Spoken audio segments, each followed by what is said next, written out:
Your Olympic hero has arrived. It's true, it's true. You are watching Fugitive Red Eye, and welcome to another episode of Tales from the Drive-Thru, the series where I talk about my exploits and adventures in the workplace. With today's episode, we're going back to my current job that I currently have, but I'm also expanding it. This one's going to be a little bit more of a ranty episode, because it's going to talk about issues with a lot of the jobs I've had. Firstly, every job I've had has had some issue in communication, whether that be with within the company, whether that be with the customers, or what have you. There's always been some issue of communication. McDonald's, ironically, I think had the best communication out of all of the jobs I've had, at least, you know, when you're talking as a whole picture. There were other issues in management, but communication wasn't as big of one there as it is at a lot of the places I have worked and currently do work. But I'm also going to be talking about faulty equipment, but let's talk about the communication first, and then we'll get into that. With my current job, a lot of the issues with communication come in from the fact that a lot of the new corporate with our company, because they had a bunch of change-ups and stuff in corporate about a year or two ago, with that, communication lines got even more muddled. Now, there's already a bunch of problems with stuff there. For instance, communicating with benefits or payroll, or a lot of these other corporate entities can be a real pain in the ass when you need them, especially since everything has to go through a fucking app now, or it all goes through email. Like, they want to change up the way you do everything, and you gotta do everything remotely and all this shit. Like, you can't just talk to people. I mean, this is a bigger issue in the world at large that I've already talked about in other videos before. But management also often isn't on the same page, they don't know what's going on, and the communication actually goes into the faulty equipment stuff too, because you never know when something is actually going to be reported to maintenance when you bring it up to management to actually get it fixed. Now, they've gotten better at that in recent years because we have a dedicated maintenance guy on site, at least in the mornings, who will resolve a lot of these issues when he's there. It's astonishing to me that we didn't have that before, and we have technically had a couple of them before, but this one's a lot better than the other two. But even then, we went long periods without them between them quitting. There'll also be plenty of times that you want to get equipment fixed, they say that they fixed it, and then they haven't. This is less of an issue with stuff in the warehouse, because again, the maintenance guy that we have now is better than the previous ones we've had, although often things just either don't get fixed or take a while to get fixed, but again, it's better than it was. When it's stuff with the trailers and equipment out in the yard, though, that's when you really have problems. For instance, you'll have trailers with faulty lights that we gotta make sure we check at the beginning of the day, and if it hasn't been checked at the beginning of the day, then by the time we're supposed to send it off and the driver hooks up and the lights don't work, then we gotta call up maintenance, have them drive out there and do it on the spot, which typically means the drivers have to wait there for a few hours. And this is all after they're supposed to have departed, because it'll be the time for them to leave, they hook up and the lights don't work. Our guy who hooks up trailers, they call them a hostler, that's the term, who hooks up trailers and stuff, has gotten better at checking these things in recent times because we have a lot of equipment, like a lot of shit's breaking down. The dollies that hook up between the trailers break down quite a bit, and there'll be issues with either the airline, the electrics, or various other issues. There's plenty of things in the warehouse that have constantly broken down. A lot of the rollers that we pull out into the trailers to use to send the boxes down into the trailers, a lot of them have their own little quirks and things that are broken, parts of it popping off the track, and things like that that need to constantly be put back into track at the beginning of the day. It's really fucking frustrating to actually try and get anything fixed half the time. Again, it's gotten better, but there's still specific things that are a fucking pain in the ass. And a lot of the time, instead of fixing it, they'll just take rollers from a door we don't use anymore and just put them there and then just put the broken ones there. It's basically just bubblegum and band-aiding it to make it work. Again, as I said, and I've said this multiple times already, it has gotten better, and they've actually replaced a lot of things. For instance, a lot of these rollers had rubber tires that would go flat on them. They've now been replaced with much harder tires that aren't going to go flat. Just solid pieces of metal or plastic that are much harder and won't just fucking deflate because they're not inflated. That's a lot better. They've also replaced quite a lot of the lights that go into the trailers, the ones that shine from the warehouse dock into the trailer, and also put fans on them. One thing that is a little bit marginally annoying is the fans are kind of low and very easy to hit yourself in the head with when you're fucking putting it there. If you don't put it in the right position, it can be a real pain in the ass at times. But it is good to have those fans because it gets fucking hot in those trailers, especially during the summer. But now that's enough about the current situation with that. Let's go back a little bit and talk about stuff from when I worked at Geek Squad, doing over-the-phone tech support. There was a lot of problems with that, with the fact that they would get rid of entire departments and have no department to deal with specific issues. Now, I've talked about this in a previous episode, I think, before, and other videos as well. But for instance, if there was an issue with someone from the store, for instance, if someone went into a Best Buy and had an issue, like let's say the management was just being a total asshole to them, was flipping them off, spitting in their face, what have you, and they want to report that, and then they call the number, there's not a department for that. There's not an escalation department anymore. There was literally no solution anymore after a while, because there used to be what they called the Store Issues Escalation Department. And then they got rid of that, but they kept the Spanish version of it, and then they got rid of the Spanish version of it. Like, they just completely got rid of it. Like, they made it less and less user-friendly. Now, maybe it's something to do with downsizing or something like that. I don't fucking know. Best Buy's still around, and this was years ago, so I don't even know at this point. But, another thing, when I did the door-to-door stuff for that solar panel company, they intentionally didn't give me a bunch of information so that I would set up appointments for the salesman to come out. They would give me as little information as possible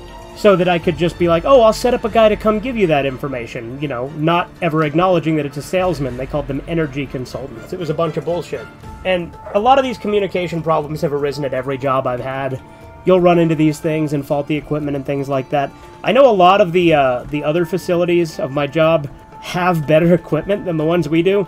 We're not even allowed to use the fucking forklift anymore because some asshole in Arizona crashed one into somebody. I don't know why that affects our facility, but we're not allowed to use forklifts anymore because of that. And I was forklift certified for a while, and the forklift was nifty to use. Granted, we didn't really have to use it a ton, because our facility's a little bit smaller scale than some of the other facilities. But I know some of the other ones have electronic pallet jacks and things like that, whereas we actually just have, like, the hand pump ones, you know, the ones that are not electronic in any way, shape, or form. At the end of the day, it gets the job done, and this is still the most tolerable job I've had, despite all of my grievances with some of the things with it. But communication can absolutely be a pain in the ass. If you want to talk with any part of the company that's not there on the property, it's a pain in the ass.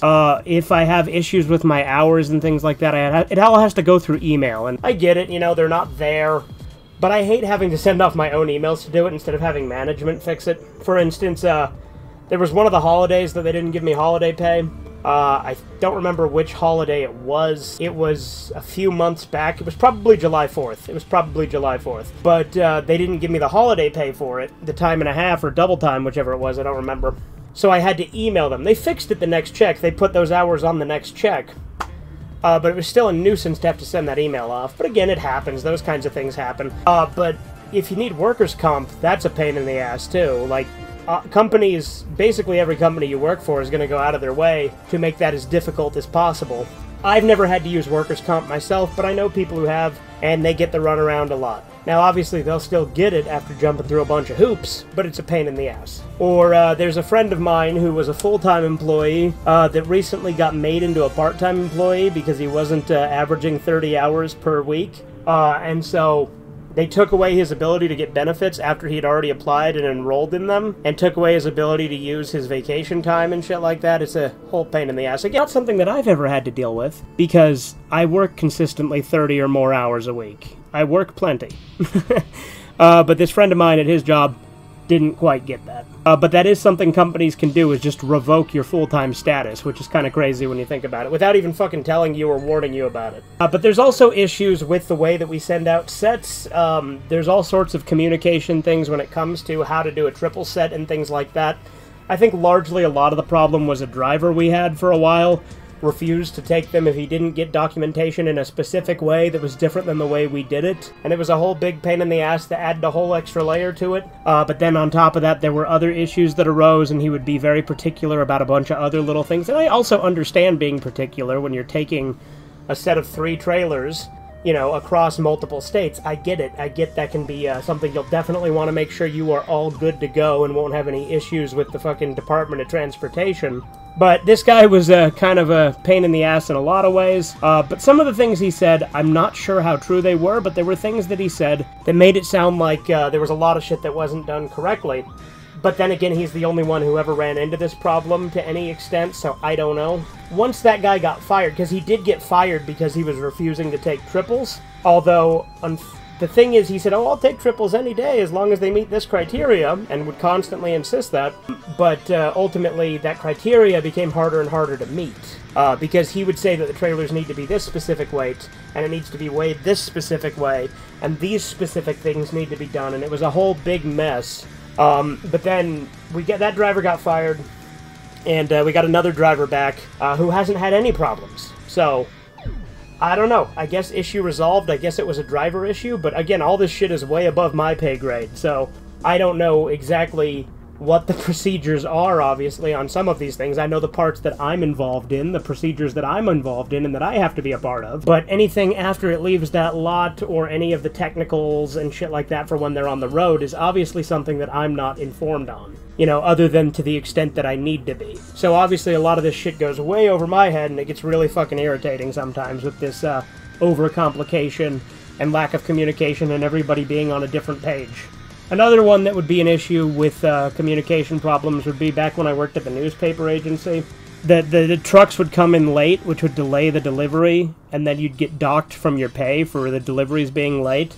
That would have been an issue with communication issues if the manager I had wasn't a fucking awesome guy there who always took the hit when the truck was late, so that we wouldn't have to. Granted, the pay sucked. I already did a whole video talking about the paper route job, but that would have been a communication issue if it wasn't for how good that manager was. But communication isn't just a problem in the workplace, it's a problem everywhere you go. Any company you call in, it's very difficult to get a hold of a person in a lot of ways, like insurance companies, things like that.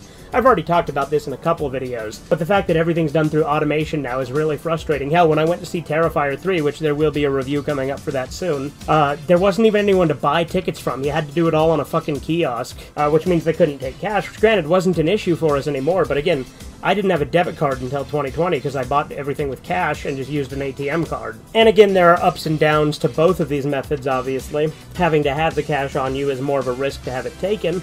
Never happened to me, but it is a risk. And obviously, there's a lot of places that now won't take cash, which I used to, as a general rule, actually not go to any places that wouldn't take cash. But again, it's become increasingly more and more of an issue, especially since the fucking pandemic bullshit with bullshit COVID restrictions. A lot of places fucking wouldn't take cash anymore, and that kind of stuck, and it also fucked with the hours of a bunch of stores. But anyway, that's going off on tangents, and at this point we've moved on from the faulty equipment and communication in the workplace.